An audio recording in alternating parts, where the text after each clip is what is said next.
አፍሪካና አምባገነን መሪዎቿ በዴቪድ ላምብ ተርጓሚ ነብዩ ኢያሱ 1984 ዓመተ ምህረት ምዕራፍ 10 በካፒታሊዝም እና በሶሻሊዝም አቅጣጫዎች።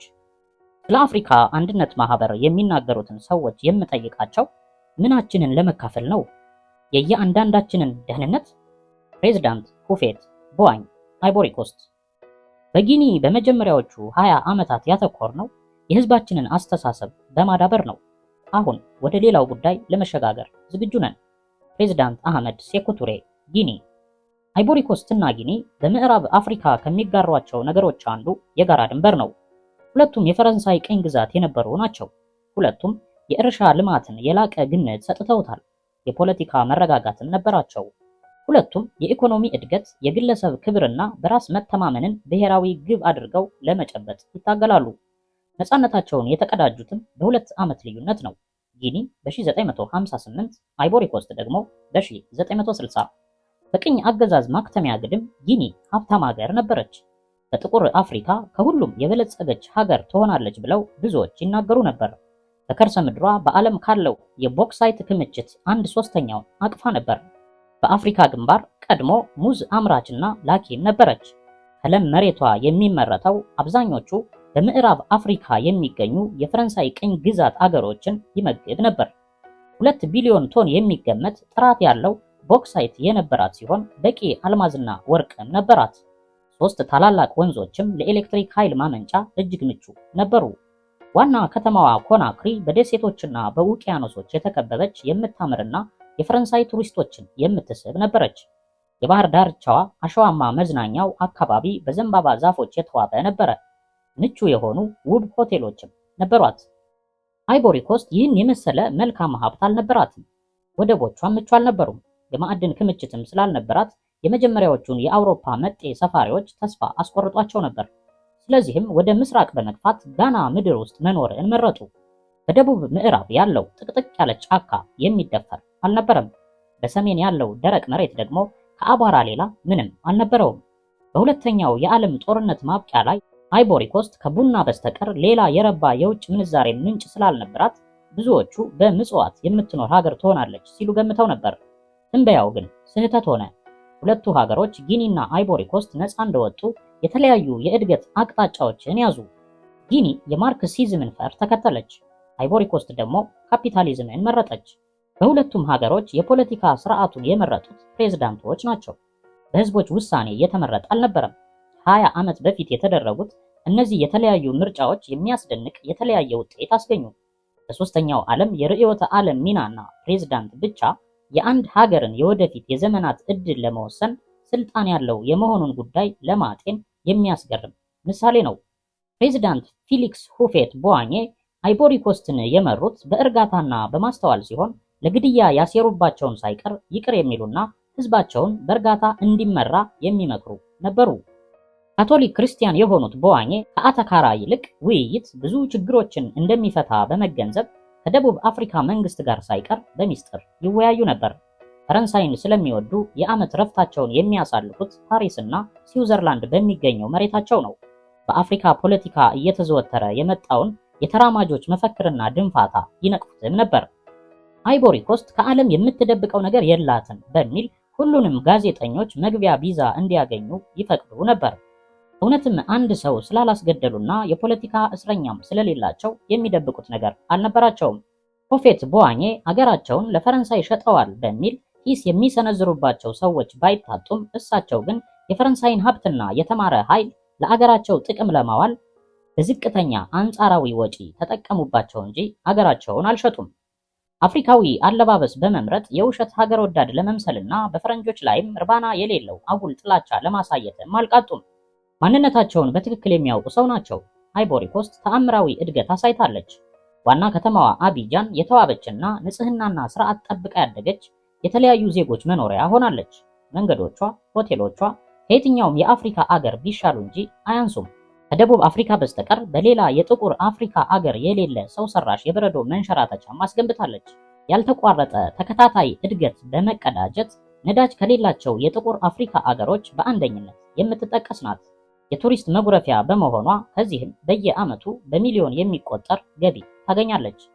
እድገቷ ላይ ላዩን የሚታይና ስር ያልሰደደ በፈረንሳዮች መኖር የተፈጠረ እንጂ በገጠር ዘልቆ መሰረት ያለው ልማት አይደለም ሊባል ይቻል ይሆናል።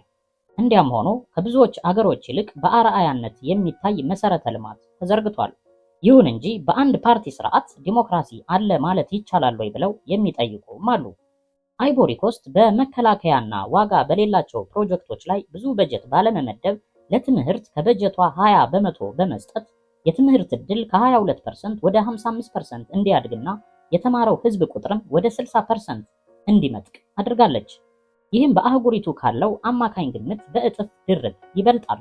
የምርትና የአገልግሎት ተቋሞች እድገት የሚደነቅ ሲሆን ዓመታዊ የነፍስ ወከፍ ገቢም ከነጻነት ወዲህ ከ$70 ወደ $1000 አድጓል። ይህም ከደቡብ አፍሪካና ከሲሸልስ በስተቀር ከሌሎች የአፍሪካ አገሮች ነዳጅ አምራቾችን ሳይጨምር የሚበልጥ ነው። በእነዚህ ሁሉ ምክንያቶች አገሪቱ በእግሮቿ የቆመች በመሆኗ የአሜሪካንን የልማት እርዳታ ለማግኘት አልቻለችም። የእርሻ ምርቶችን አይነት በማበራከትም አይቮሪ ኮስት ከአፍሪካ ሀገሮች አንዷ ናት።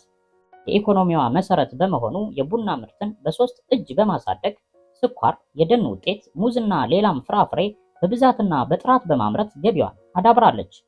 በአገሪቱ ሰሜናዊ ክፍል ያለውን ደረቅ መሬት ለሸንኮራና ስኳር ማምረቻ በመጠቀም የደቡቡን ረግረግ ምድር ደግሞ ለሙዝና ፍራፍሬ ልማት በማዋልና የደቡብ ምዕራቡን ጥቅጥቅ ደን ለእንጨት ሽያጭና ዛፍ ተከላ በመጠቀም ሁሉም የገቢ ምንጭ እንዲሆን አድርጋለች። አሸዋማውን መሬት ቆፍረው ሰፊ ቦታ በመስራትም በአቢጃን ሰው ሰራሽ ወደብ እንዲሰራ አድርጋለች። በአጭሩ አይቮሪ ኮስት ያሳየችውን እድገት አይነት ያከናወነች አፍሪካዊት ሀገር ኬንያ ብቻ ስትሆን ሌላው በወሬ ብቻ ቀርቷል። ሆፌት ቦዋኜ ለውጭ ባለሀብቶች አገሪቱን ክፍት በማድረግ ልማት እንዲፋጠን በማድረጋቸው አይቮሪ ኮስትን ለእጅ አዙር ቅኝ አገዛዝ አጋልጠዋል የሚሏቸው አሉ። ያለ ቅጥ በብሔራዊ ስሜት ሳይዋጡ ይህን በማድረጋቸው በበኩላቸው ለአገሪቱ እድገት አስገኝቻለሁ ይላሉ። በእርግጥም በእርሻው ክፍለ ኢኮኖሚ ላይ ማተኮራቸውና ከዚያም ቀጥሎ በመገናኛ፣ በኃይል ምንጭ፣ በወደቦች ግንባታና በአውራ መንገዶች ስራ ላይ ቅድሚያ መስጠታቸው ትክክለኛ የትኩረት አቅጣጫ ነው።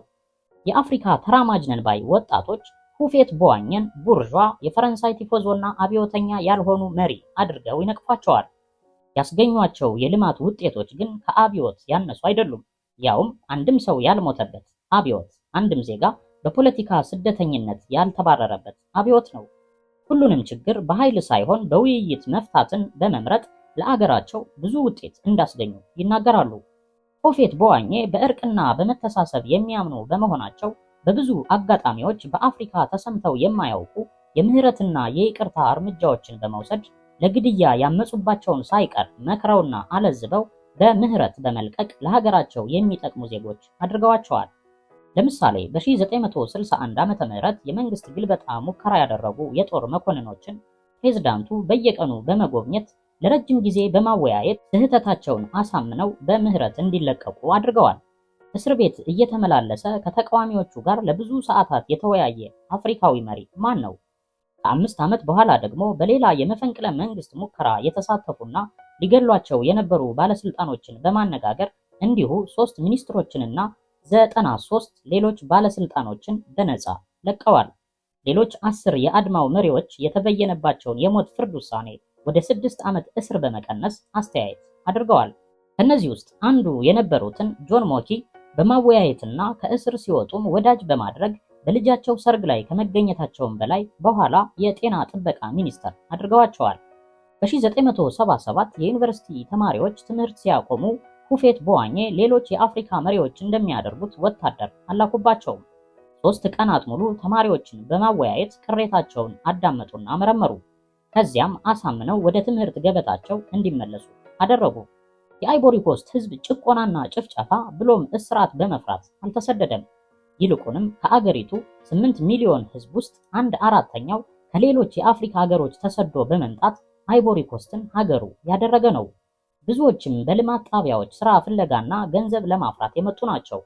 በዚህም በአንድ የምርት ወቅት እስከ $800 ያገኙ ነበር። ከዚያም በአገራቸው የማያገኟቸውን ብዙ ሸቀጦችን ገዝተው ይመለሱ ነበር። እኒህ ሰው ለአይቮሪ ኮስት የማደግ እድል ቢያስገኙላትም ይህ ውጤት የተገኘው በፈረንሳይ ካፒታልና የሰው ኃይል ጭምር ነው። በአገሪቱ የፈረንሳዮች ቁጥር ከነጻነት ወዲህ 5 እጅ እየጨመረ ሄዶ ወደ 50 ሺህ አድጓል። ተሰሚነታቸውም እንደዚያው ነው። የተማረ ሰው በሚያስፈልግበት ቦታ 80 በመቶውን የያዙት ፈረንሳዮች ናቸው። ከአገሪቱ ኢንዱስትሪ ልማት 40 በመቶ፣ ከንግዱ 50 በመቶ ይዘዋል። የእርሻው ክፍል በአገሪቱ ዜጎች የተያዘ ቢሆንም በሌላው ሁሉ ወሳኝ ኃይል ሆነው ተመድበዋል። በአገሪቱ የውጭ ስለላ 600 ፈረንሳዮች ተሰማርተዋል። ይህ የመከላከያ ወጪዋን ቢቀንስላትም ደህንነቷን በባዕዶች የመጠበቁ ጉዳይ ጥያቄ ምልክት ውስጥ ወድቋል። በሚኒስቴር መስሪያ ቤት ቁልፍ ሚና የሚጫወቱት በዚያ የተቀጠሩት ፈረንሳዮች ናቸው። በሚኒስትርነትና በምክትልነት ደረጃ አይስሩ እንጂ ከዚያ በታች ወሳኝ ስፍራዎችን ሁሉ ይዘዋል። በሌሎች የአፍሪካ አገሮች ግን አውሮፓውያን ተወግደዋል። አይቮሪ ኮስት ግን ፈረንሳዮች የሆቴል አሳላፊ፣ የመጋዘን ጸሐፊ ወዘተ በመሆን ሳይቀር እንዲሰሩ አድርጋለች። የፈረንሳዮች መኖርም የተማሩ የአገሪቱ ዜጎችን የሥራ ዕድል ዘግቷል። የአገሪቱ ዓመታዊ እድገት ስታስቲክስ የሚያስደስት እርምጃ ቢያሳይም አይቮሪ ኮስት በውጭ ሰራተኞች፣ በውጭ ካፒታል፣ በውጭ ቴክኒሻኖች፣ በውጭ ገበያ የመመካቷ ጉዳይ አንድ ቀን ፈረንሳዮች ቢወጡ አገሪቱ ሽባ ትሆናለች ያሰኛል። ፖርቹጊዞች አንጎላን ለቀው ሲሄዱ የደረሰው አይነት መንኮታኮት ባይደርስባትም የተማሩ ሰዎች ያፈራች ስለሆነች ያለ ፈረንሳዮች ያ ሁሉ ተአምር አይታሰብም ነበር። ሌሎች ችግሮችም አሉ። ምዝበራ ተስፋፍቷል። በደሃና ሀብታም መካከል የሰፋ ልዩነት አለ። ይህ ሁሉ ሆኖ ግን በዋኜ ሌላው አማራጭ ቤታችንን ዘግተን እንደ ጎረቤቶቻችን እንደ ጋና፣ ቡርኪና ፋሶ፣ ማሊ፣ ላይቤሪያና ጊኒ መደህየት ብቻ ነው ባይ ናቸው። ከአይቮሪ ኮስት ወደ ጊኒ ሲሄድ ትልቅ ልዩነት ተሰማኝ። የዘመን መቁጠሪያ ካላንደርን 50 ዓመት ወደ ኋላ የመመለስ ያህል ሆኖ ታየኝ። ከአውሮፕላን ጣቢያው ወደ ከተማው የምትወስደው መንገድ ጠባብና አሮጌ ናት። በመንገዱ አጠገብ ያለው ዲዶንቃ የተሰኘ አሮጌ ሆስፒታል ንጽህናው ያልተጠበቀ ነው። የቀድሞ የፈረንሳዮች የተክል ልማት ዳዋ ለብሷል። በፈራረሱት ቤቶች ውስጥ ሳይቀር ዛፎች በቅለው ይታያሉ። የሰፈሩ ነዋሪዎች አርጅተው የወዳደቁ የማንጎ ፍሬዎችን ይለቃቅማሉ። ሱቆች ባዶ ሆነዋል። በሮቻቸው ተገንጥለው አንዳንዶቹ በአንድ ማጠፊያ ላይ ብቻ ተንጠልጥለዋል። በጊኒ ሁሉ ነገር የመንግስት ነው። ትልቁ የገበያ አዳራሽ ናፊያያ ይባላል። የተትረፈረፈ ማለት ነው። ነገር ግን ምንም የሚሸጥ ሸቀጥ የለበትም። የቻይና የጢም ብሩሽ፣ ጥቂት የፍሬ ጭማቂ ቆርቆሮዎችና ጥቂት ካርቶን መኮረኒዎች ብቻ ተደርድረዋል። የስጋ መሸጫው መደዳ አቧራ ለብሶ ማቀዝቀዣው አይሰራም። በአዳራሹ አንዱ ዳር የፊደል ካስትሮ ፎቶግራፍ በትልቁ ተሰርቶ ተሰቅሏል። በሌላው የአዳራሹ ግድግዳ ላይ መሰቃየት ድል ማድረግ ነው የሚል መፈክር ተሰቅሏል። በጊኒ ያሉት የውጭ ዜጎች ቁጥር 350 ብቻ ነው። በከተማው መንገድ ግራና ቀኝ ያሉ ዛፎች እየደረቁ ሲሆን ማንም ግድ ያለው አይመስልም። ከተማው ፍዝዝ ያለ ሆኖ ምንም እንቅስቃሴ አይታይበትም። ለስራ የሚጣደፍ ሰው አይታይም።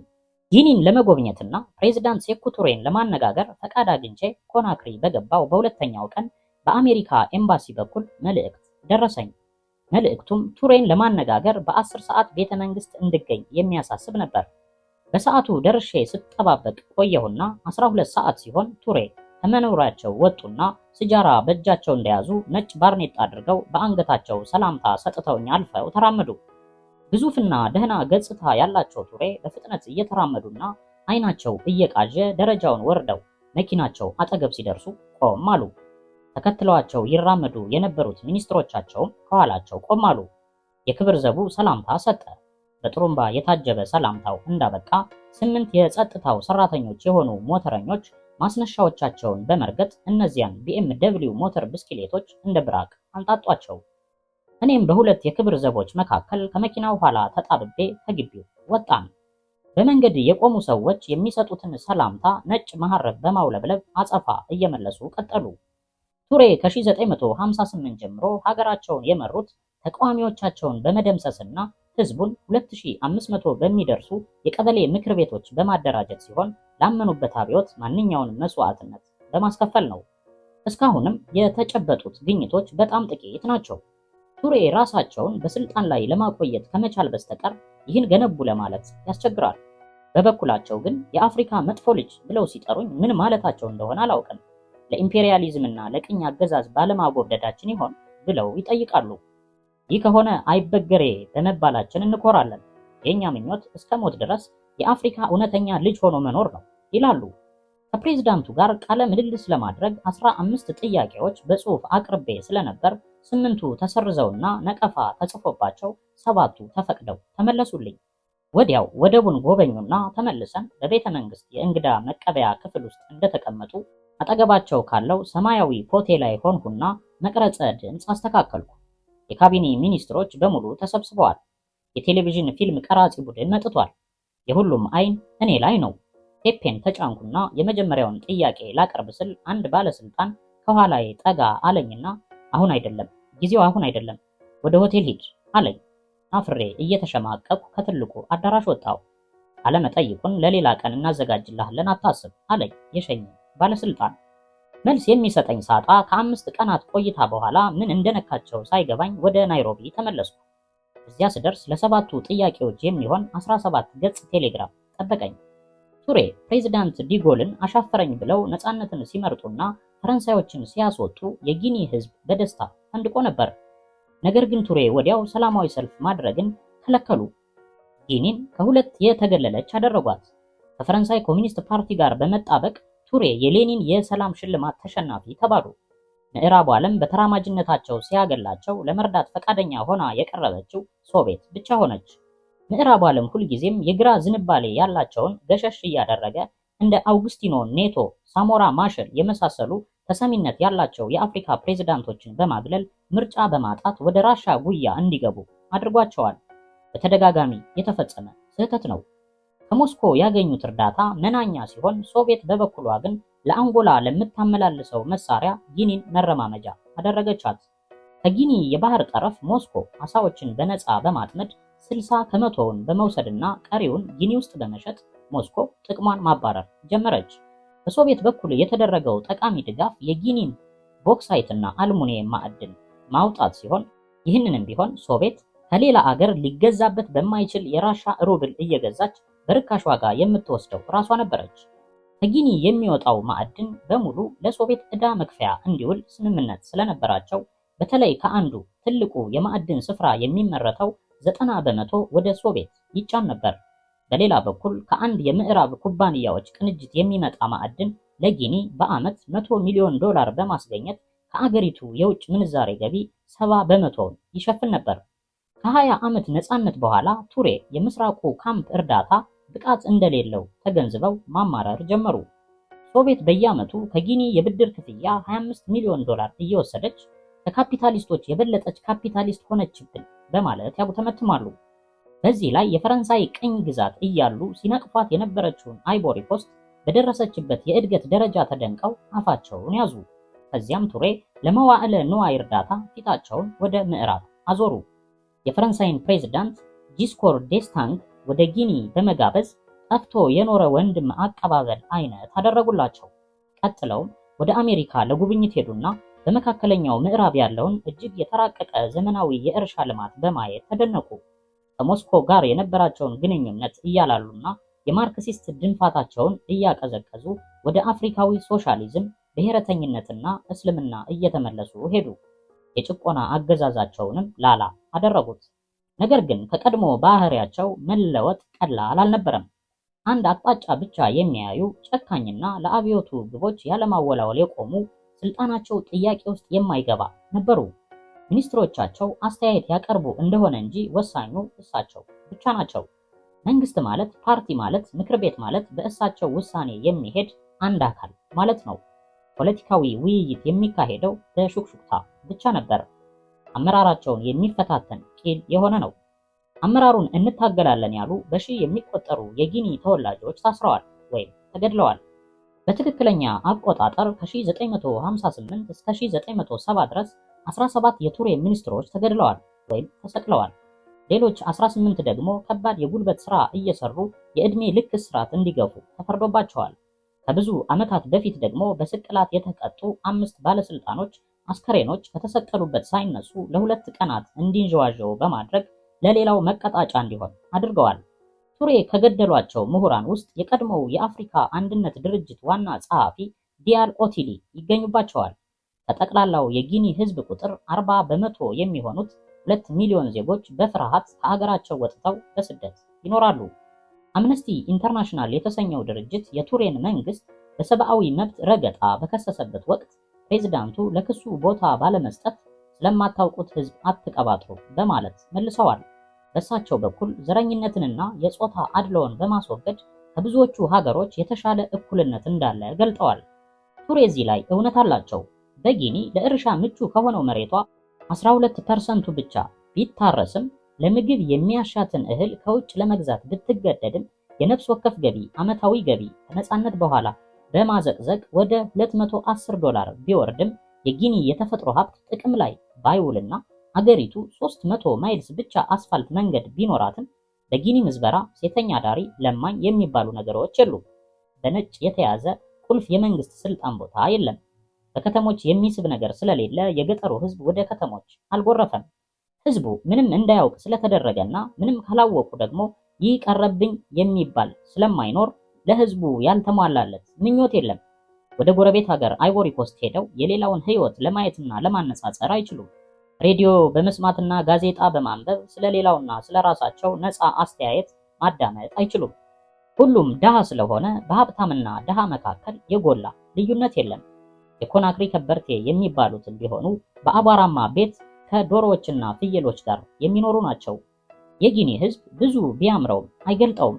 ይልቁንም ብሔራዊ ስሜታቸው ጠንካራ የሆነና በሀገራቸው የሚኮሩ ናቸው። ይህ አይነት አመለካከት ደግሞ በአፍሪካ የተለመደ አይደለም። ህዝቡን ከሚያጓጓ ህይወት፣ ከስግብግብነትና ከግል ፍላጎት አገርን ከሚቦረቡር ስሜት አውጥተው ብሔራዊ ስሜትን ማጎልበታቸው የሚሞገስ ቁም ነገር ነው። ነገር ግን በድህነትና በጭቆና መምራታቸው የሚያስነቅፋቸው ነው። ህዝቡን በማደራጀት በዲሲፕሊን መምራታቸው እንደ መልካም ተግባር ይወሰድ ይሆናል። ነገር ግን የጊኒ ህዝብ ምርጫ ቢሰጠው ምን ይፈጠራል? የሚያምኑበትን ሐሳብ እንዲናገሩ፣ የበቀል እርምጃ ሳይሰጉ የሚፈልጉትን ነገር እንዲገልጡ፣ ያሻቸውን እንዲጠይቁና እንዲያመዛዝኑ ነፃነት ቢሰጣቸው ምን ይሉ ይሆን? ምዕራፍ 11 የእንግዳ ባህል ተጽዕኖ። በአፍሪካ ሰዓቱ ሁልጊዜም ለ12 ጉዳይ ነው። አስተሳሰቡ ደካማ የሆነ ፈረንጅ አፍሪካዊን ኋላ ቀር ብሎ ሊያስብ ይችላል። የቀድሞ ሰፋሪ ነጮችም እንዲያይሉ ነበር። እንዲያውም አውሮፓውያን ወደ አፍሪካ ባይሄዱ ኖሮ እስካሁን ጨለማ አህጉር ሆኖ ይቀር ነበር የሚሉም አሉ። ይህ እውነት አይደለም።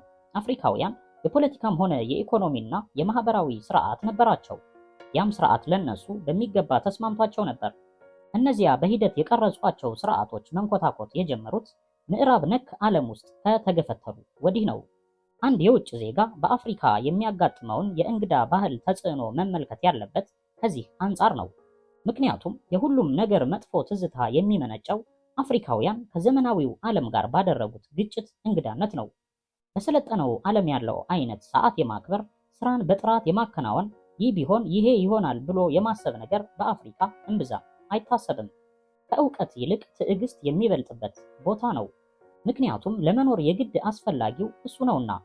አፍሪካ የአውሮፓን አስከፊ ቢሮክራሲያዊ ዘይቤ በሙሉ ወርሳ ከድንቁርናና ግዴለሽነት ጋር በማዳመር አቅጣጫ መለወጫ አካል እንደሌለው ጀልባ ሊራመድ የማይችል አዝጋሚ ስርዓት ፈጥራለች። በምዕራብ አፍሪካ ያሉ አውሮፓውያን የየዕለት ህይወት ሂደት አልሳካ ሲላቸው ምዕራብ አፍሪካ ዳግም ረታች ይላሉ። አልሆን ካለ አትጨነቅ፣ እንደ ስርዓቱ ሆን ለማለት ነው። ስልክ ባይሰራ፣ በሆቴል ምግብ ባይኖር፣ የአየር መቅዘፊያው ቢበላሽ፣ ባለስልጣን በሰጠህ ቀጠሮ ባይገኝ፣ አውሮፕላን ቢዘገይ ምዕራብ አፍሪካ ዳግም ረታች ብለህ ዝም ይሻላል። እነዚህን በመሳሰሉ ጉድለቶች አውሮፓዊ ሲበሳጭ አፍሪካውያን ይገረማሉ። እንደውም ፈረንጆቹን ትዕግስት የለሽ አድርገው ይመለከቷቸዋል። አፍሪካዊ በዚያ ንዳድ ፀሐይ ሀገር ውስጥ በሰዓት ተመርቶ አይኖርም። ነገሮች አዘገሙ ወይም ጨርሰው ቆሙ ደንታ የለውም። የማይገባውን የመሪዎች ፍልስፍናና ዲስኩር ለመስማት ለብዙ ሰዓት ተሰልፎ ስታዲዮም ይገባል። የውሃ ሂሳቡን ለመክፈል 3 ሰዓት በትዕግስት ይሰለፋል። ሐኪም ለማነጋገር ሙሉ ቀን ተሰልፎ ባይሳካለት ነገ ለመመለስ በትዕግስት ይሄዳል። ምን ያስቸኩላል የሚል ጥያቄ ያቀርባል። በዓለም ላይ እንደ ልብ የሆነ በሽ የሆነ ነገር ቢኖር ጊዜ ነው። ስለ አፍሪካ ያለኝ የማይጠፋ ትዝታ ያለ ስራ መዋል ነው።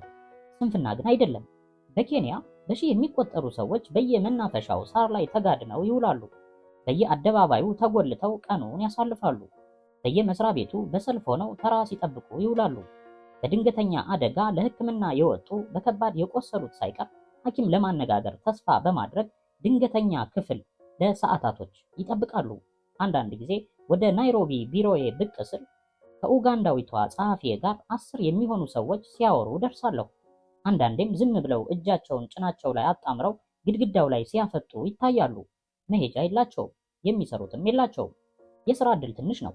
ለሚሰሩትም ቢሆን የስራ ማበረታቻ ክፍያ አነስተኛ ነው። ስለዚህ ያለ ስራ መንገላወድ ምን ያድርጉ ብለን የምናልፈው አማራጭ ሆኗል። በእነዚህ ሁኔታዎችም ህይወት በሰዓት የሚኖርባት አይደለችም። ግን አንድን አፍሪካዊ ሾፌር አድርገህ ብትቀጥረው ለምሳሌ ይለወጣል። ሲቸኩል አደጋ ያጋጥመው እንደሆነ እንጂ ቦዝኖ ተግባሩን ችላ አይልም። በአፍሪካ የመኪና አደጋ ከፍተኛ ነው። የአየር መንገዶችም ሁኔታ በአፍሪካ አስገራሚ ነው። ብዙዎቹ በኪሳራ የሚካሄዱና ለሀገሪቱ ክብር ሲባል ብቻ ያሉ ናቸው። አንዳንዶቹ ፕሬዝዳንቱንና ሚኒስትሮችን ወደ አውሮፓ ለመውሰድ ሲባል የተቋቋሙ ናቸው። አንዳንዶቹ ወደ ጦር ግንባሮች የወታደር ስንቅና ትጥቅ ለማመላለስ ሲባል የሚሰሩ ናቸው። ከተጠበቀው ሰዓት ዘግይቶ መምጣትም ሆነ ጨርሶ አለመምጣት አዲስ ነገር አይደለም። አንድ ጊዜ የዛይር ፕሬዝዳንትና ባለቤታቸው አንዳንድ አውሮፕላን ይዘው በየፊናቸው ለጉብኝት በመሄዳቸው ትኬት የቆረጡ መንገደኞች ሲንጫጩ ሰነበቱ። 5 እና 10 ቀን መዘግየት ለብዙ አፍሪካዊ ስሜት አይሰጠውም። በአፍሪካ ነገሮች እንደሰለጠነው ዓለም ባይከናወኑ መበሳጨት አይገባም። ትርፉ የሆድ ህመም ነውና። አንድ ጊዜ 75 አሜሪካዊ ቱሪስቶች ዳሬ ሰላም የሚገኘው ኪሊማንጃሮ ሆቴል ክፍል ይዘው አደሩና ለሳምንት በዚያው እንደሚሰነበቱ አስታውቀው ለጉብኝት ወጡ። መንግስት ለጋበዛቸው ልዑካን የሆቴሉ ክፍሎች ይፈለጋሉ ስለተባለ አስተናጋጆቹ የቱሪስቶችን ሻንጣዎች ሰብስበው እንግዳ መቀበያ ክፍል ውስጥ ጥጋ ሲይዘው ከመሩት። ቱሪስቶቹ ከጉብኝት ሲመለሱ ሌላ ማደሪያ ፈልጉ ተባሉ። አንድ አሜሪካዊ ተናዶ ፊቱ በርበሬ መሰለና አታደርጉትም አለ። አስተናጋጁ መለሰና የልዑካኑ ማቆያ ሆቴል ስለጠፋ ወስደንባችኋል ሲል በትህትና አስረዳው። ቱሪስቶች ተበሳጭተው ወደ ሲሸልስ በአውሮፕላን ሄዱ። ማን ግድ አለው?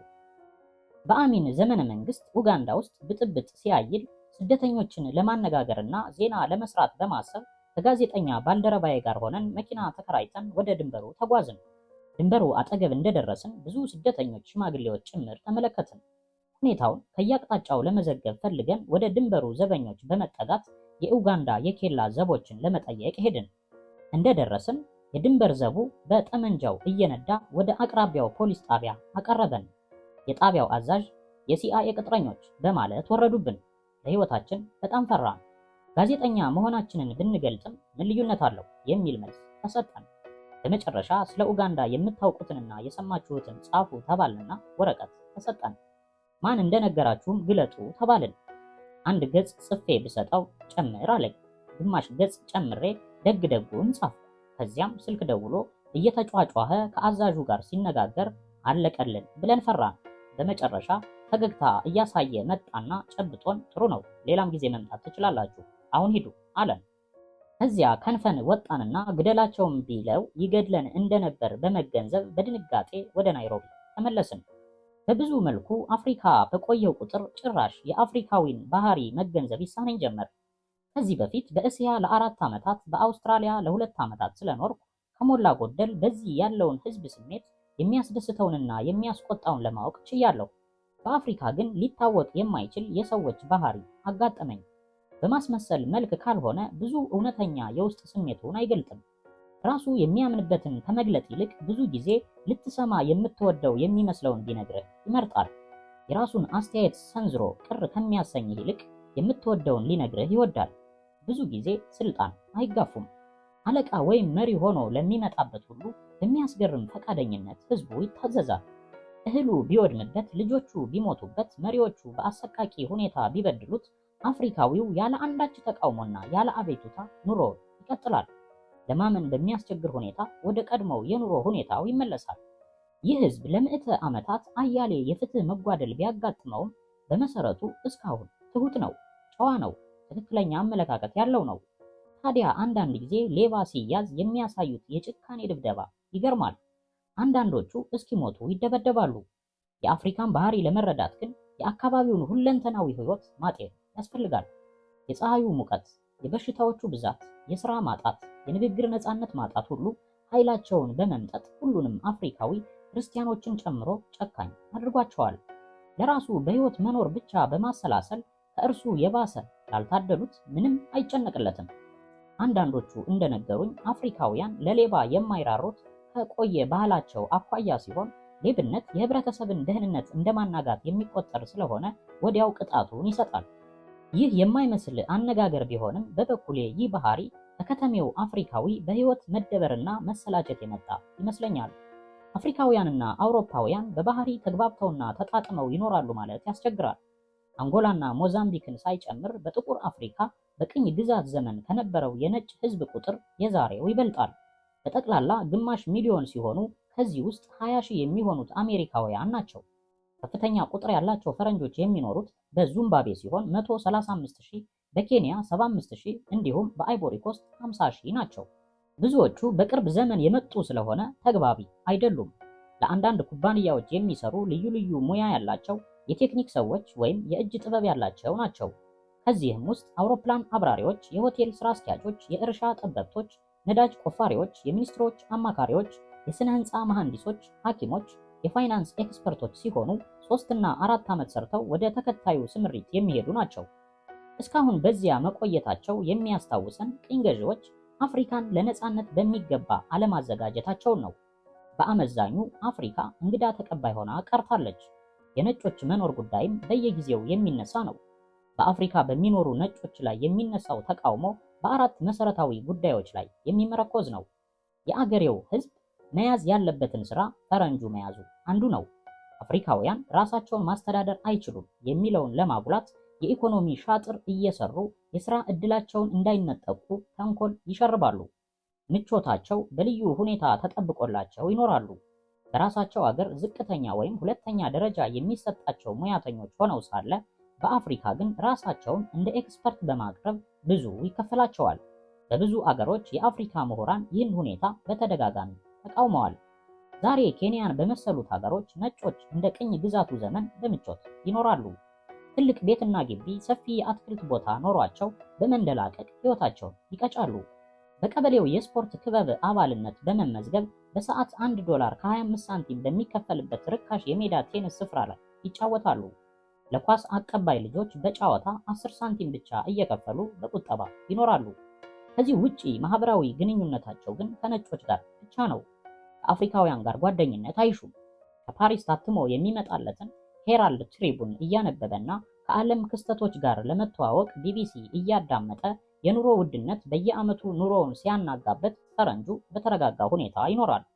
በናይሮቢ ዶንሻን ማውላ የሚባል የእንግሊዝ ባለሙያዎች ቲያትር አለ። ቦቢ ቢስቶር የተሰኘ ከአስተናጋጆች በስተቀር ጥቁር የማይታይበት ምግብ ቤትም አለ።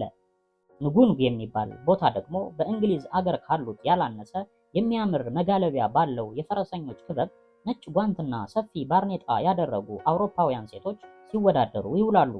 የእንግሊዝ ጋዜጦች የሞሉበት ቤተ መጻሕፍትና የእንግሊዝ ባህላዊ ምግቦች የሚዘጋጁበት ልዩ ምግብ ቤትም አላቸው። በዚህም የሸመገሉ ነጮች ሳይቀር እየተሰበሰቡ በእንግዳ ክፍል ቡና እየተጎነጩ ያለፈውን ዘመን ያወጋሉ። እንግሊዞች ዛሬም በሚስተናገዱባቸው ሆቴሎች ሲንቀባረሩ አይጣል ነው። መጠጥም ምግብም ሲያዙ በመንቦጣረር ነው። አስተናጋጁ ኬንያዊም ነጭ ጃኬት ዩኒፎርሙን ለብሶ በሙሉ ታዛዥነት ልክ ከ40 ዓመት ወይም ከነፃነት በፊት እንደሚያደርገው ሮጦ በመጠጋት ትዕዛዛቸውን ያሟላል። ኬንያ በሶስተኛው ዓለም ለነጮች ምቾት ያላት ቦታ ሆና እስካሁን ብትቀጥልም ብዙዎቹ የአፍሪካ ሀገሮች ግን ለመጤ ነጮች የሚያባቡና ምቾት የጎደላቸው ናቸው። ኑሮ ውድ የሆነባቸውም አሉ። እንግልት የሚጎላባቸው ይበዛሉ። በየሱፐርማርኬቱ የሸቀጥ መደብር መደርደሪያዎች አግጠው መሰረታዊ ሸቀጥ አልባ ሆነዋል። ነጭ ጋዝ በራሽን መልክ ስንት ተጠብቆ የሚገኝ ነው። ራስን ለማኖር ሲባል የግድ መገዛት ስላለበት ትንሿ ስራ ብዙ የምታደግ ትሆናለች። በናይጄሪያ ዋና ከተማ በሌጎስ 3 መኝታ ቤት ያለው ቪላ በአመት $50,000 ይከራያል። ለዚያውም የ3 ዓመት ኪራይ በቅድሚያ ይጠየቅበታል። በታንዛኒያ ደግሞ አይብም ሆነ ቅቤ እንደ ብርቅ አልፎ አልፎ የሚገኝ ነው። በዛምቢያ ዝናብ ሲዘንብ የስልክ መስመሮች አይሰሩም። የቴሌኮሙኒኬሽን ኩባንያ ተደውሎ ቢጠየቅ የሚሰጡት መልስ ዝናብ እስኪያባራ ጠብቁ የሚል ነው። በዛይር የሚኖር ቦብ ሄሲ የተሰኘ አሜሪካዊ አግኝቼ እንዳጫወተኝ ባለ 3 መኝታ ክፍል መኖሪያ ቤቱ ኪራይ በወር ወደ $1,100 አድጓል። ለዚያውም ስልክ የለውም። አንዳንድ ጊዜ ውሃም ይቋረጣል። 3 ጓደኞቹ በዚያ ሰሞን በባህሩ ዳርቻ ፎቶግራፍ ሲያነሱ በዛይር ፖሊሶች ተይዘው ታስረዋል። ከዚያ አጋጣሚ 1 ሳምንት ቀደም ብሎ ካሜራውን ሌባ ሰርቆበታል። የወጥ ቤት ሰራተኛው ከሄደ ሳምንት አልፎታል። አትክልተኛውም ተጨማሪ ብድር ካልሰጠኝ ብሎ ያጉተመትማል። የአየሩ ሙቀት 100 ዲግሪ ደርሷል። የአየር መቅዘፊያው ስለማይሰራ ሙቀቱን አልቻለውም። ነፋስ መሳቢያውን ለማሰራት ሞክሮ በዛየር መለዋወጫ አጣ። መኪናውም ተመሳሳይ ችግር አጋጥሟታል። ከዚህ ሁሉ መጥፎ አጋጣሚ ለመሸሽና ለመዝናናት ብሎ ካቴን ለራት ይዟት ወደ ሆቴል ሄደ። የራት ዋጋ ያውም የወይን ጠጁን ሳይጨምር $150 ተጠየቀ። ወደ ቤቱ ሲመለስ ፖሊሶች አስቁመው ገንዘብ ወሰዱበት። ይህ ኑሮ አይደለም በማለት አንቺ ምን እንደምትዩ አላውቅም፣ በሕይወት ለመቆየት ሲባል ትዩ እንደሆነ እንጂ ኑሮስ አይደለም አላት ለካቴ። ወደ ዩናይትድ ስቴትስ ለእረፍት ከባለቤቴ ጋር በተመለስኩ ቁጥር ጓደኞቼ አፍሪካ በእርግጥ ምን ይመስላል እያሉ ይጠይቁኛል። የተሻለው መልስ ልዩ ነው የሚል ነው። ድህነት ስር ሰዷል፣ ግን በአገሬው ደረጃ የአፍሪካ ገበሬ በልቶ ያድራል። ለመኖር የሚያስፈልጉት ምግብ፣ ልብስ፣ መለስተኛ መጠለያና የቤተሰብ ፍቅር አለው። የጤና ሁኔታ አሰቃቂ ቢሆንም ብዙዎቹ አፍሪካውያን ከጥንቱ የተሻለ የሕክምና አገልግሎት እያገኙ ነው። የስልክ ብልሽትና ስለ ሰዓት ማክበር አለመጨነቃቸው አሜሪካዊ ጎብኚዎችን ያስገርም ይሆናል። የአፍሪካውያንን ሕይወት ግን አያናጉትም። የሶስተኛው ዓለም የባህል ተጽዕኖ ምዕራባውያንን ግራ ያጋባ ይሆናል። አፍሪካውያን ግን ምንም አይለውም። ስርዓቱን የቀየሰው ራሱ ስለሆነ እንዴት እንደሚሰራና ከዚያ ክልል ውስጥ እንዴት እንደሚኖር ያውቀዋል። በአንድ ወቅት በዛይር ኢንተርኮንቲኔንታል ሆቴል ሲሰነብት ዜና በስልክ ወደ ሎስ አንጀለስ አስተላልፋለሁ ብዬ 2 ሌሊት ሙሉ ኦፕሬተር አላገናኝ ብሎኝ ብዙ ደከምኩ። መስመር ማግኘት አስቸጋሪ ነው እያለ አስቸገረኝ። በሌላው ቀን አንዱ ጓደኛው በጸባይ አትገባውም እንዴ አለኝ። ምንድን ነው ብዬ ጠየቅኩት። በል እንግዲያው ለኦፕሬተሩ በጸባይ ብታገናኘኝ በለው አለኝ። በማግስቱ እንደተነገረኝ ስለው በቅጽበት አገናኘኝ። እንደጨረስኩ ኦፕሬተሩ ክፍል ድረስ መጣና $100 ሰጠሁት። የጥሪው ሂሳብ የክፍሌ ኪራይ ውስጥ አልተጨመረም። የቴሌኮሙኒኬሽን መዝገብ ላይ አይታይም። መንግስትን አታለው ሆቴሉንም አታለው እኔን ግን አሜሪካ አገናኝተውኛል። በጸባይ እውነትም በጸባይ አሸናፊ ሆነዋል እያለ ይቀጥላል። ተከታዩን ምዕራፍ በቀጣይ ጊዜ ይዘንላችሁ እንቀርባለን። ሰላም።